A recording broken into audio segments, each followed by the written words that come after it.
Alors, nous sommes ensemble pour un face-à-face PME Hôpital pour une trentaine de minutes. Tout d'abord, merci au professeur Eric Vibert et Alexandre Le Guilcher d'être venus jusqu'au studio de Cap Digital pour cette édition un peu spéciale de TIC et Santé à l'occasion du salon Santexpo virtuel. Nous allons parler du jumeau numérique, donc d'une technologie qui existe déjà depuis une trentaine d'années, qui nous vient essentiellement de l'industrie, qui a été développée tout d'abord dans l'automobile et dans l'aéronautique, et qui aujourd'hui se déploie dans d'autres secteurs, notamment dans le secteur de la santé. Alors, l'objectif principal, c'est la modélisation numérique de systèmes réels à des fins de simulation pour mieux comprendre, pour expérimenter, tester différentes innovations. Aujourd'hui, on a des cas d'usage assez variés dans la santé, avec des modélisations de molécules pour tester des nouveaux médicaments, avec de la modélisation d'organes, on va en parler, pour préparer des interventions chirurgicales, pour modéliser finalement l'anatomie d'un patient, et des projets un peu plus génériques qui visent à modéliser des parcours, cette fois, pour y intégrer des données de sources beaucoup plus multiples que l'imagerie médicale, à des fins de personnalisation de la prise en charge et des parcours patients. Alors tout ceci participe d'une grande tendance qui est la médecine préventive, la médecine personnalisée, la fameuse médecine des 4P, afin d'avoir des traitements, des protocoles, des prises en charge beaucoup plus adaptés à chaque cas patient. Donc pour en parler avec nous, professeur Eric Vibert, donc vous êtes chirurgien viscéral à l'hôpital Paul Brousse de la PHP. Vous êtes également à l'origine et responsable de la chaire innovation BOPA, bloc opératoire augmenté. Vous allez nous en parler bientôt. Et Éric Le Guilcher, qui est directeur recherche et innovation, Alexandre Le Guilcher, directeur recherche et innovation de chez Evolucare, donc fondateur et co-responsable de Evolucare Labs, qui est en charge des innovations numériques et santé au sein de ce groupe qui est un leader de l'informatique médicale. Alors je me tourne dans un premier temps vers vous, professeur Vibert. Est-ce que vous pouvez nous détailler finalement un peu plus ce qu'est cette fameuse chaire BOPA, bloc opératoire augmenté, et comment le jumeau numérique finalement s'insère dans ce nouvel écosystème innovant pour sécuriser, fiabiliser les opérations auprès des patients? D'abord, merci beaucoup pour l'invitation. Donc, la chaire innovation BOPA, c'est une approche humaine et technologique du bloc opératoire. C'est quelque chose qu'on a développé donc à l'hôpital Paul Brousse, mais pour l'ensemble de l'assistance publique, qui est sous-tendu par deux fondations, la fondation Intellecom et la fondation APHP, avec aujourd'hui des rapprochements très forts avec l'université Paris-Saclay, qui est mon université. Et en effet, dans cette chaire, outre le côté sciences humaines qu'on évalue beaucoup, parce que le bloc opératoire est un lieu où il y a beaucoup d'interactions humaines et probablement certaines à modifier un petit peu.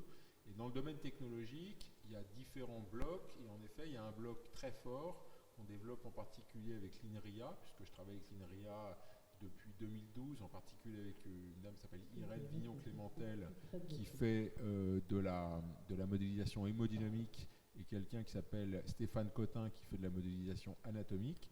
Et avec ces deux personnes-là, et évidemment de nombreux collaborateurs, dont le docteur Gols, qui est chirurgien avec moi, eh bien on développe des jumeaux numériques pour pouvoir fiabiliser la chirurgie du foie, puisque moi je suis chirurgien hépatique, donc je fais de la chirurgie hépatique et de la transplantation.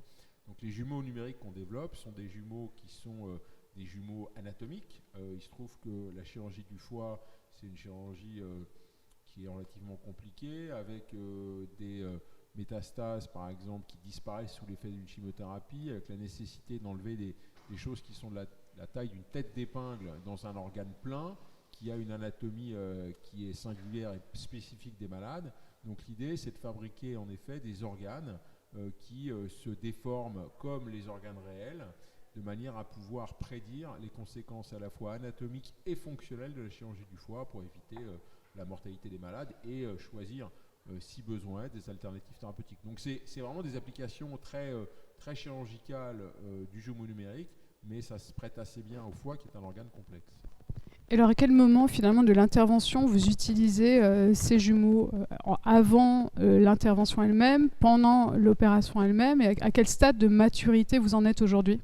Alors aujourd'hui, on les utilise avant les opérations, avec quelque chose qui est de la planification préopératoire qu'on fait en fait sur des reconstructions tridimensionnelles du foie, de manière à pouvoir avoir l'anatomie précise du foie et voir en 3 dimensions ce qu'on va faire le lendemain comme opération. Donc ça, c'est quelque chose qui s'appelle les hépatectomies virtuelles, mais ces hépatectomies virtuelles sont faites aujourd'hui sur des modèles qui sont des modèles statiques, fixes. On n'a pas la possibilité aujourd'hui d'avoir une déformation de ces modèles, ce qui est important parce que le foie, c'est un brocoli mou qui se déforme, c'est une organisation fractale, mais qui a la particularité de se déformer lorsqu'on l'attrape, et donc on n'a pas la possibilité aujourd'hui de pouvoir déformer l'organe, mais on y travaille largement. Donc aujourd'hui, clairement, on fait et on prépare des opérations en regardant des modèles 3D de foie, alors qu'avant on regardait des modèles 2D. Et il y a plusieurs papiers, en particulier des papiers japonais, qui ont montré qu'on améliorait la survie et le taux de récidive dans certains types de maladies qui sont très dépendantes de la qualité de la chirurgie. Et est-ce qu'à terme, vous travaillez sur des systèmes de réalité augmentée, comme on peut voir par ailleurs, pour essayer de projeter cela pendant l'opération? Comment vous voyez Alors, c'est aujourd'hui là-dessus qu'on travaille. On a publié 2 papiers dans des assez belles revues qui démontrent la faisabilité de la chose. Aujourd'hui, ce n'est pas de la pratique courante. Ça nécessite encore des problématiques technologiques avec nécessité de trouver les moyens de recaler en temps réel les images, avec des travaux qui sont faits dans le domaine du deep learning de manière à pouvoir accélérer le recalage des organes en temps réel. Et ça, c'est un travail qu'on fait avec l'INRIA dans le cadre de la chaire innovation BOPA. Et on va avoir là, à très court terme, un ingénieur spécialisé dans la vision par ordinateur qui va justement trouver des algos de manière à accélérer la déformation des modèles 3D qui sont des modèles polyédriques assez compliqués. Donc ce n'est pas aujourd'hui ce qu'on fait en clinique, mais je pense que d'ici 2-3 ans, on aura quelque chose qui fonctionnera. Ça ne sera pas encore un produit, ça sera quelque chose de fonctionnel. Et là, on dépose des projets de recherche assez ambitieux pour aller dans cette direction-là. Donc aujourd'hui, planification. Demain, certainement réalité augmentée. Et déjà aujourd'hui, des choses autour de la simulation hémodynamique et les conséquences hémodynamiques de nos gestes, puisque la chirurgie du foie consiste à opérer un organe qui est éminemment vasculaire et compliqué dans son organisation. Et quand on coupe des zones du foie, on peut modifier la pression et les débits. Et là, on vient de publier un gros papier dans J-Pathol, qui est la plus belle revue des pathologies qui existe aujourd'hui, où on montre qu'à partir de données qui sont des données hémodynamiques au niveau du cœur et des données de mesure simplement de pression au début d'une opération, on est capable de prédire les conséquences de nos actes. Donc ça, c'est un vrai plus parce que ça permet d'aller beaucoup plus loin que les limites qu'on se met actuellement, qui sont uniquement des limites de volume. Aujourd'hui, on est capable d'anticiper les conséquences hémodynamiques de nos gestes. Et c'est pour ça que ça a été pris dans une très belle revue des pathologies, parce que ça permet justement de décider plutôt vers la chirurgie ou plutôt vers la transplantation, ou plutôt vers la destruction locale. Donc voilà, oui. Donc ça commence vraiment, et je pense qu'on est probablement une des meilleures équipes du monde, avec Stéphane Cotin, Irène Villon-Clémentel, qui sont 2 ingénieurs INRIA, Nicolas Goltz et moi-même qui ai initié le truc en 2012 dans ce genre de thématique.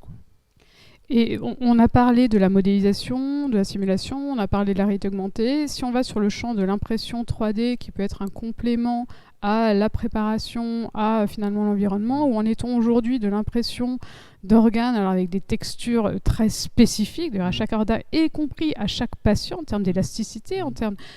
Où est-ce qu'on en est aujourd'hui? Est-ce que c'est quelque chose que vous allez intégrer, sur lequel vous travaillez déjà aujourd'hui? Qu'en est-il? En fait, c'est quelque chose auquel je ne crois pas à moyen terme dans le domaine de la planification des chirurgies. Pourquoi? Parce que justement, c'est dur. Et qu'aujourd'hui, même avec des nouvelles imprimantes 3D, dans mon métier en tout cas, c'est très difficile parce qu'on ne retrouve pas des textures qui sont les mêmes textures que celles qu'on peut avoir avec un foie, parce qu'un foie, c'est mou, ça se déforme. Et donc, on n'arrive pas à faire ça. Et en plus, le problème de l'impression 3D, c'est qu'une fois qu'on a le bloc en question, si on veut le couper en deux, on l'a coupé et puis c'est fini. Alors que l'avantage de ces objets virtuels avec lesquels on va pouvoir interagir dans des environnements 3D, probablement d'ailleurs avec des gants haptiques qu'on est en train de développer, ça va être de pouvoir recommencer l'opération si on n'est pas coupé au bon endroit. Donc aujourd'hui, on utilise ces modèles 3D pour fabriquer nos modèles de VR, parce qu'on a besoin d'avoir des organes qu'on peut découper en tous les sens, regarder en tous les sens, etc. Mais pour moi, ce n'est pas une solution, en tout cas dans mon métier. Peut-être qu'en orthopédie, en chirurgie ORL, où c'est les durs, là c'est plus intéressant. Mais dans mon métier, je pense que c'est un outil de recherche, mais ce n'est pas un outil en soi. D'accord, donc pas mal de développement encore en cours pour aller Ouais. jusque-là. Je me tourne maintenant vers Alexandre Le Guilcher. Au-delà de tout ce qui est modélisation des organes, de préparation des chirurgies, vous travaillez, je crois, plus spécifiquement sur la modélisation de parcours, c'est-à-dire que l'idée, c'est d'enrichir des données médicales, cliniques, avec d'autres données, des protocoles, afin de personnaliser la prise en charge. Alors, je crois qu'il y a plusieurs projets sur lesquels vous êtes, mais est-ce que vous pouvez nous parler de celui-là, peut-être en premier ? Tout d'abord, voir comment finalement on produit du jumeau numérique finalement de l'organe et qu'on va jusqu'au parcours pour une médecine de parcours finalement beaucoup plus personnalisée. Alors oui, tout à fait. Dans jumeau numérique, en fait, on peut embarquer plein de notions. Donc, ça peut être de la modélisation d'organes comme ça pour s'entraîner et simuler une opération. Nous, chez Evolucare, on est spécialiste du dossier patient informatisé. Donc, on manipule surtout les données non-images, on va dire, qui peuvent caractériser le patient. Alors, on a aussi une branche d'imagerie. Mais justement, ça nous donne une vue un petit peu globale de tout ça. Et ce qu'on va appeler jumeau numérique chez nous, c'est plutôt le profilage du patient. Et on en revient à la médecine personnalisée, hein, c'est-à-dire comment on va pouvoir caractériser un patient par ses données. Donc on transpose les caractéristiques du vivant, du biologique en données. Alors, ça va commencer par la génomique, mais en fait on va parler de toutes les données omiques, donc la génomique, la protéomique, l'anatomique, la radiomique. Tout ça, ce sont des données qui vont permettre de caractériser le vivant. Et avec l'ensemble de ces données, on va profiler le patient pour dégager, pour le classer après chaque patient dans un certain type de profil et adapter, on va dire, la prise en charge du patient. Ça peut être du diagnostic, ça peut être du thérapeutique, ça peut être du suivi patient, mais tout ça, on va l'adapter en fonction du profil du patient. Voilà. Et donc nous, en effet, on a plusieurs projets dans Evolucare Labs, et le point commun de la plupart de ces projets, c'est justement d'être basé sur le profilage du patient. Sur certains projets où on va vraiment parler de recherche sur des biomarqueurs pour essayer de savoir pourquoi un patient va répondre plus ou moins bien à un traitement thérapeutique, on va avoir un profilage assez fin et on va justement manipuler du génomique, protéomique, anatomique. Sur des données, sur un autre type de projet. Par exemple, on a un projet qui s'appelle Smart Angel, où là, on est sur du suivi patient connecté post-opératoire. C'est-à-dire que le patient sort, soit en ambulatoire, et on lui donne une tablette et des objets connectés, et il va répondre à des questions qu'une infirmière virtuelle va lui poser, soit en intra-hospitalier, où là, on va lui mettre des capteurs, il va être passif, et on va quand même, on va dire, capter toutes ces informations sur un serveur. Maintenant, si on ne profile pas et qu'on a des mêmes règles d'alerte, quel que soit le patient en bout, en fait, on va plus créer du bruit et ça va être un système inefficace. Parce que si on alerte, s'il y a 90% de fausses alertes, le système, forcément, ne peut pas marcher. Donc, il faut justement profiler au moins les seuils, parce qu'on ne va pas régler les seuils sur un problème cardiaque de la même façon sur un sportif qui vient de se faire opérer du genou que sur une personne âgée multipathologique. Donc en ça, on peut considérer que ce profilage, c'est une sorte de transposition du vivant dans du numérique qui permet de mieux suivre et d'avoir des modèles adaptés. Donc en fait, on fait des jumeaux numériques de clusters de patients pour adapter, personnaliser par rapport à ces types de profils. Et au fur et à mesure que vous allez faire tourner les modèles, j'imagine que vous allez faire des sous-groupes de chaque groupe pour affiner, peut-être en fonction de nouvelles caractéristiques patients ou protocoles d'ailleurs, en fonction de l'évolution de la science, pour adapter davantage encore le traitement, c'est ça ? C'est ça, en fait, plus on aura de données, plus on a des chances de tomber sur des données qui vont nous permettre de caractériser certains comportements, certains profils et d'affiner justement ce profilage. Après, on pourrait considérer que chaque individu est singulier, donc on pourrait mettre un profil par personne. Pour l'instant, on n'en est pas là, mais on va y aller progressivement en fait. Voilà.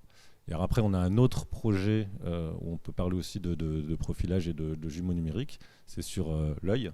Où pareil, on peut caractériser la typologie d'une rétine et des lésions qu'on va trouver sur cette rétine. Ça, c'est un projet qu'on appelle OFTAI. OFTAI, d'ailleurs, c'est un produit maintenant qu'on met sur le marché, qu'on a fait avec l'INSERM et l'Université de Bretagne occidentale, avec le laboratoire LATIM et la PHP. Et donc, en fait, on avait une base de connaissances de plus de 800 000 rétines, annotées par des experts rétinologues de l'hôpital Lariboisière. Et maintenant, à chaque fois qu'on nous donne une nouvelle photo de rétine, on arrive à la placer sur une cartographie et voir essayer de la classer parmi des rétines qui sont similaires. Et après, on va regarder sur les 100 rétines autour de la carte, autour de la position de la carte, quels étaient l'avis des experts cliniciens. Donc en fait, c'est-à-dire qu'on arrive à reprofiler chaque rétine par rapport à une base de connaissances sur laquelle on avait un avis d'expert. Ce qui permet du coup d'avoir le même avis d'expert, mais décalé dans le temps. Et on a des résultats excellents qui nous permettent d'envisager d'aller sur le marché.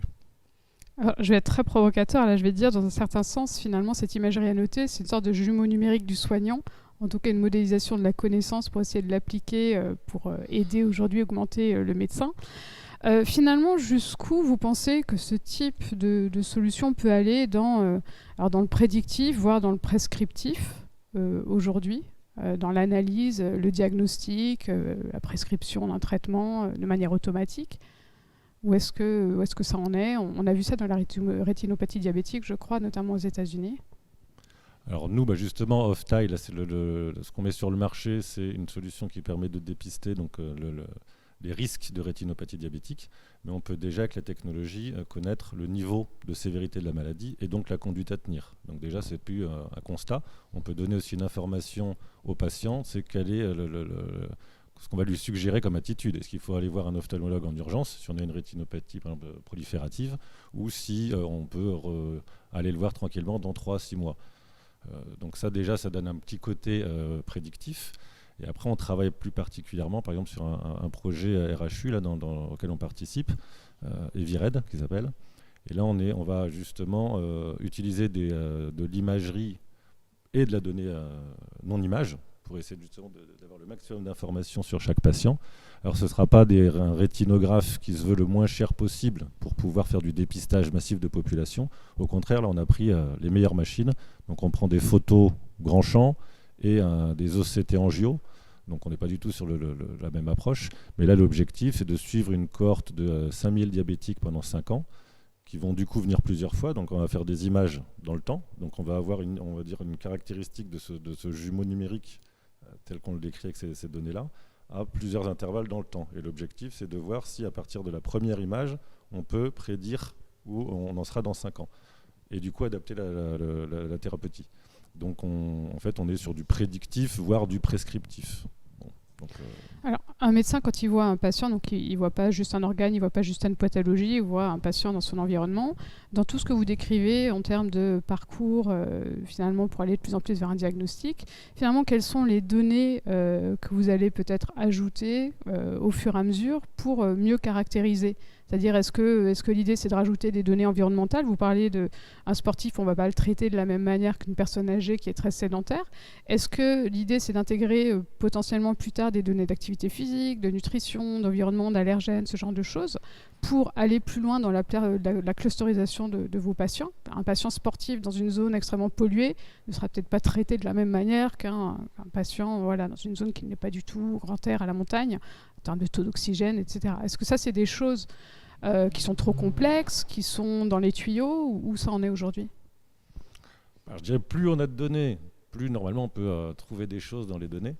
Mais c'est vrai qu'au niveau, ça c'est un des freins, si on en reparle après, c'est l'accès justement aux données et aux données de qualité. Parce que si on a trop de données mais qui ne sont pas homogènes, de toute façon on ne pourra pas en retirer un modèle. Donc voilà, il faut... j'ai envie de faire répéter la question, du coup. C'est de savoir finalement, aujourd'hui vous êtes focalisé sur la numérisation donc, de données patients, vous avez ajouté des données via des objets connectés, des dispositifs médicaux, vous avez numérisé le protocole. Finalement, est-ce qu'il y a des données externes au parcours de soins que vous allez ajouter pour faire ce profilage finalement de patients, pour mieux adapter le protocole par rapport à son environnement total, quoi? Alors, on n'en est pas vraiment là. C'est ce que je dis. Ouais, plus il y a de données quelque part, plus on a de chances de trouver quelque chose. Après, il y a des données qui ont l'air d'être plus pertinentes que d'autres. Donc c'est là où on parle de recherche avec a priori ou sans a priori. Nous, en tant que scientifiques, on aimerait dire, en prenant toutes les données, on cherche et on verra bien ce qu'on trouve. Alors que le médecin qui a déjà eu une éducation médicale et qui connaît plus le sens des choses comparé à nous, en termes d'IA, va plus rester sur les données apprises et sur le côté déjà empirique acquis. Donc on sait que telle donnée ou telle information va avoir tel sens quand on va la prendre en compte. Alors c'est pour ça que dans les projets de recherche, c'est assez difficile de dire, nous on aimerait prendre des données même qui n'ont pas de sens, parce que sur un malentendu, justement, on pourrait y trouver du sens. Mais du coup, on en revient à dire, c'est aussi un problème de dire, moi je veux toutes les données d'un patient, parce que là on en vient sur qu'est-ce qu'on va faire, le risque, quoi, le RGPD, le règlement sur les données de santé, parce que tout avoir pour chercher, bon. La corrélation n'est pas toujours causalité. Alors, on a touché du doigt effectivement les premiers freins. J'aurais voulu peut-être balayer avec vous les freins que vous rencontrez dans vos projets respectifs. La grande question de l'accès aux données, à quel point finalement elle est importante. Alors, professeur Vipère, aujourd'hui, il y a un problème un peu spécifique d'accès aux données, peut-être pour chaque patient dans la salle d'opération. Et puis, est-ce qu'il y a un problème d'accès aux données plus large pour faire tourner des algorithmes et entraîner des algorithmes? Par exemple, vous parliez du recalage de l'organe modélisé. Peut-être que là, ça va au-delà des données du patient sur lequel vous allez opérer, mais essayer d'avoir un modèle inspiré d'une base de données beaucoup plus riche. Comment vous gérez cette problématique-là ? Alors, les données, il se trouve que je travaille à l'assistance publique des hôpitaux de Paris et qu'il y a un truc extraordinaire qui s'appelle l'entrepôt de données de santé. L'entrepôt de données de santé, c'est une mine d'or qui est en train d'être explorée de plus en plus. Et il y a une vraie volonté de l'AP, et BOPA fait partie de l'assistance publique, donc on va y avoir accès de toute façon, de pouvoir justement mettre à disposition ces données de manière à pouvoir faire des choses. Et aujourd'hui, il y a un accord cadre qui a été passé entre l'INRIA et la PHP, qui s'appelle un laboratoire INRIA-PHP, et BOPA fait partie d'une équipe projet INRIA-PHP. Donc on va probablement, au sein de l'assistance publique, pouvoir avoir pas mal de données. Et le truc qui est très important quand on fabrique du jumeau numérique, c'est évidemment de pouvoir valider les jumeaux. Parce que c'est bien gentil de fabriquer des jumeaux, mais si les jumeaux, finalement, vous êtes plantés, eh bien, ça n'a aucun intérêt. Donc, en fait, on commence toujours par fabriquer quelque chose, et puis on valide, et puis on itère, et puis on améliore. Donc, c'est toujours comme ça qu'on fait des jumeaux numériques. Et le fait est que ça se passe assez bien, ça marche, mais il faut beaucoup de puissance de calcul. Et ça, le sujet de la puissance de calcul est important. Et aujourd'hui, sur les serveurs de l'AP et sur les machines de l'assistance publique, on n'a probablement pas assez de puissance de calcul pour pouvoir faire tourner des gros algos comme ça. Donc, ça nécessite justement des collaborations avec des choses comme l'INRIA, où là, en effet, il y a de la puissance de calcul pour pouvoir faire des choses comme ça. Et puis, ça nécessite d'aller voir des technologies qui sont en train de se mettre en place, qui s'appelle le edge computing. Le edge computing, c'est quelque chose qui permet de faire tourner des algorithmes d'IA sur des datasets qui sont à différents endroits. Ce qui permet en fait de largement alléger les puissances de calcul. Donc voilà, il y a en effet des problèmes, mais on trouve toujours les solutions aux problèmes. C'est des freins jusqu'à ce qu'on trouve la solution.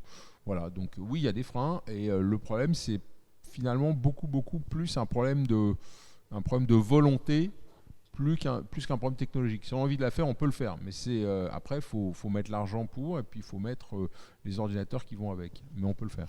Sur la partie évaluation que vous mentionnez, est-ce que le fait d'intégrer donc des algorithmes avec potentiellement du machine learning, etc., aujourd'hui, donc pose des difficultés particulières dans la mesure où on a une solution qui est changeante en permanence? On sait que côté HAS, mais sur des solutions à destination des patients, on a cette problématique spécifique d'évaluation d'une solution à destination d'un patient. Normalement, on est sur des choses qui doivent être figées pour obtenir l'avis favorable de la HAS. Et donc, on peine un peu à trouver des critères d'évaluation de ces algorithmes qui font finalement que la solution change en permanence. Aujourd'hui, comment vous intégrez cette problématique d'évaluation dans vos essais ou dans vos expérimentations ? En fait, le truc, c'est que je pense qu'il faut commencer par comprendre que intelligence artificielle, ça n'existe pas en fait. En fait, le mot intelligence de l'intelligence artificielle, c'est le même que CIA. C'est un faux ami. Je pense que la vraie bonne définition de l'intelligence artificielle, c'est intelligence auxiliaire, intelligence associée. C'est quelque chose qui va vous donner la possibilité de prendre une décision plus rapidement, peut-être différentes de celles que vous avez prises. Donc, il ne s'agit surtout pas de prendre des décisions uniquement en fonction de ce que vous dit l'IA. Ce qui va se passer, c'est que vous allez avoir l'œil attiré par quelque chose et vous allez prendre une décision qui va être potentiellement différente ou plus rapide. Donc c'est ça qu'on va évaluer en fait. On va évaluer le delta qu'il va y avoir entre justement la décision qui a été prise et ce qui aura été pris sans... Alors, est-ce que ça permettra de valider in fine l'intérêt des produits type algorithmique ? Je pense que c'est la seule bonne manière de faire et de vérifier que in fine, si le bonhomme avait pris une décision différente, le résultat a été moins bon, et pour ça on se basera vraisemblablement sur des séries historiques où on va pouvoir voir que le type va plus vite pour pouvoir découvrir des nodus supplémentaires, etc. Mais maintenant que les algorithmes s'améliorent tout le temps, c'est l'histoire des algorithmes. Donc ça va bouger, et puis heureusement que ça bouge, parce que de toute façon, les algorithmes, ils nécessitent quand même un moment de définir ce que c'est que le vrai. Et le problème de fond, il est là. C'est que lorsque vous faites de l'intelligence artificielle, vous savez que l'algorithme, il est fabriqué à partir d'un endpoint, une chose qui est vraie ou faux. C'est le foie, c'est la rate, etc. Ça, c'est bien un humain qui le donne. Donc si on commence à faire confiance à des outils d'intelligence artificielle pour décider ce qu'est une pomme et ce qu'est une orange, on risque de se tromper. Donc il y a un vrai truc qu'il faut que les gens comprennent, c'est que il faut faire très attention à ne pas se faire embarquer par des machines. Il faut garder son libre arbitre et être capable de dire non, le truc s'est planté, et le truc va apprendre justement parce que vous allez venir plus vite. C'est pour ça que vraiment, je ne suis pas inquiet sur l'histoire de HAS machin, mais il faut comprendre ce que c'est. Il faut simplement une véritable augmentation. Ouais. Si on reste sur la partie de l'évaluation, Alexandre Le Guilcher, vous développez donc notamment des projets qui ont vocation à être à destination des patients, peut-être être remboursés. Aujourd'hui, comment vous approchez finalement le modèle économique de ces différentes solutions de télésuivi, potentiellement de télésurveillance? Quels sont finalement vos modèles, ou comment vous pensez que la chaîne de valeur va être répartie demain sur ce type d'approche? Alors, comme toute nouvelle technologie, je dirais, faut trouver sa place sur un marché qui est déjà organisé et qui est déjà financé selon les différents acteurs et les technologies qui évoluent. Donc pour ça, il faut qu'on prouve l'efficacité et l'apport que va avoir cette nouvelle technologie. Parce qu'on peut faire de la technologie pour de la technologie. Si ça apporte rien, ça n'a pas de sens. Donc pour ça, il faut qu'on fasse à chaque fois des études cliniques pour montrer l'efficacité médicale, et des études médico-économiques pour simuler l'usage de cette technologie dans une nouvelle chaîne, une nouvelle organisation du soin. Après, pour reprendre un peu le sujet de l'évolution des algorithmes, on n'est pas sur... un algorithme d'intelligence artificielle d'aide à la décision, c'est un dispositif médical, donc il y a une réglementation européenne, puis sur d'autres continents, d'autres réglementations. Mais en tout cas, c'est sûr que l'algorithme, on ne le laisse pas évoluer et vivre sa vie comme ça pendant l'usage clinique. C'est-à-dire qu'on va utiliser des données qui viennent d'experts, parce que l'intelligence artificielle, en fait, c'est la retranscription de l'intelligence humaine dans un algorithme, mais qui est capable d'orienter, de prendre une décision comme si c'était un humain. C'est-à-dire qu'il va, sur une rétine qu'il n'a jamais vue, il va quand même réussir à prendre une décision qui s'apparente à celle de l'humain, parce qu'il va rechercher les mêmes caractéristiques. Le raisonnement est un peu le même. C'est pour ça qu'on parle de réseau de neurones, et on peut faire un parallèle quand même avec l'organisation cérébrale. Donc il faut une très bonne base d'apprentissage. On va réussir à reprendre la substance, c'est-à-dire que l'expertise humaine qu'il y avait dans cette base, et la retransposer dans une sorte de cerveau numérique. Et après, on va tester. Donc on va faire une étude clinique pour s'assurer que le cerveau numérique, ce qu'on a fait, ce modèle, répond bien sur l'usage, déjà sur des bases rétrospectives, et après sur des bases prospectives sur le terrain. Mais à chaque fois qu'on va l'utiliser après en usage clinique, ce sera un algorithme figé. Et après, si on utilise des retours terrain, parce que c'est ça qui est intéressant quand même, c'est continuer à utiliser des retours terrain pour essayer de l'améliorer. Mais ça, on va emmagasiner de la nouvelle expérience pour faire une nouvelle version qu'on réévaluera et qu'on remettra sur le marché après. Donc c'est séquentiel, c'est pas en continu. Et après, ce qu'il faut quand même voir aussi, j'allais dire par exemple sur le Ophthaï, notre solution, c'est qu'on arrive à donner le niveau expert rétinologue formé au dépistage aux opérateurs qui vont l'utiliser sur le terrain. le sens de tout ça, c'est de donner à un opérateur un niveau qu'il n'avait pas forcément. Donc après, si l'opérateur réinjecte ce que lui pensait dans la boucle d'apprentissage, on va plutôt reprendre à terme le niveau de l'opérateur. Donc on est quand même à un moment, si on a fait une étude clinique propre, méthodologique, on peut aussi donner de la confiance à cet outil. Mais il ne faut pas faire n'importe quoi, ça, j'en conviens. Mais après, il y a aussi l'évolution des mœurs. Mais moi, je pense que, tout comme les voitures sans pilote, voilà, on arrive dans ce monde-là, quoi. Alors, on arrive à la fin du temps qui nous était imparti. Peut-être en guise de conclusion, comment voyez-vous l'évolution alors, du jumeau numérique, pas forcément de manière, on va dire, conceptuelle, mais finalement sur vos domaines d'application spécifiques? Est-ce qu'à horizon 5 ans, on va arriver à avoir un jumeau virtuel d'un organe qu'on va arriver à découper, recaler grâce aux algorithmes d'intelligence artificielle? Finalement, quel est l'horizon de ce genre d'innovation de rupture quand même? Alors, je pense qu'on aura des organes, ça c'est possible, mais on sera assez loin des jumeaux corps entiers. On a un peu de temps avant qu'ils se reproduisent. Hein.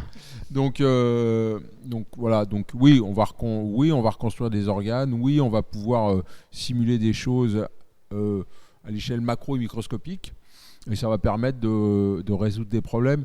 Mais je pense quand même que considérer que l'intelligence humaine, c'est uniquement régler des informations, c'est réducteur. C'est pour ça que le terme de intelligence artificielle, et quand tu parles de cerveau artificiel, je pense que c'est une vision réductrice de l'homme. J'ai un père neurophysiologiste qui, dans les années 70, a fait les premiers réseaux de neurones artificiels. Et voilà, donc je pense qu'on n'est pas uniquement un truc pour traiter des datas, c'est plus compliqué que ça. Mais il y a une partie des choses que les ordinateurs font. En tout cas, les jumeaux numériques, j'espère qu'ils ne vont pas se reproduire tout seuls, quoi. Et alors l'expertise dans la poche, à quand? Juste pour rebondir sur ce que vous dites, c'est en effet ça, quand je disais que c'était un cerveau numérique, c'est parce que moi je fais on va dire la transposition entre le réseau de neurones biologiques et le réseau de neurones digital, on va dire, et c'est surtout donc c'est une nouvelle façon de faire de l'informatique. On va pas coder la logique pour arriver à la finalité de l'algorithme, on va coder une capacité à apprendre. Donc c'est un peu comme le cerveau, moi en fait je me suis mis là-dessus au moment où j'ai eu des enfants, et c'était marrant de voir le parallèle où on apprend, on répète, et c'est par l'échec qu'on apprend, mais c'est la même chose le cerveau numérique, c'est-à-dire qu'on va lui dire qu'est-ce que tu penses de cette rétine, il va dire pathologique, on fait non, donc il va régler des poids différents entre les neurones. Donc c'est vraiment Oui, c'est vrai ce que tu dis, mais il y a une phrase d'un mathématicien, je sais plus qui c'est, qui disait un truc. La différence entre un réseau, une intelligence artificielle et une intelligence humaine, c'est que l'intelligence humaine a besoin de très peu de données pour décider. Et ça, à mon avis, c'est très vrai. Et c'est pour ça que j'entends tout à fait ce que tu dis. Hein. C'est vrai, il y a des liens entre. Mais si tu veux, là où il y a des liens, c'est justement on comprend pas comment ça marche, mais ça marche. C'est un peu comme la cervelle. Mais je pense que la cervelle a encore quelques belles heures devant elle, devant les ordinateurs. Disons que ça marche très bien pour répondre à des questions très pointues, mais ça manque de discernement. C'est-à-dire que si il faut le savoir. Il suffit qu'on n'avait pas pris en compte certains types de données qui entraient dans le process, le mécanisme, et dans ce cas-là, on est à côté. Et effectivement, il faut aussi se garder du tout technologique, de la béatitude, finalement, de la numérisation ultime du patient qui deviendrait une sorte d'avatar qui vit dans une matrice complètement numérisée. Là, on est dans c'est peut-être notre cas d'ailleurs. Il y a un bouquin récent qui vient de sortir. On est peut-être ça, on est peut-être des avatars en fait. Ce qu'il y a au-dessus. C'est un magnifique mot de conclusion. Je vous remercie encore infiniment d'être venu jusque-là.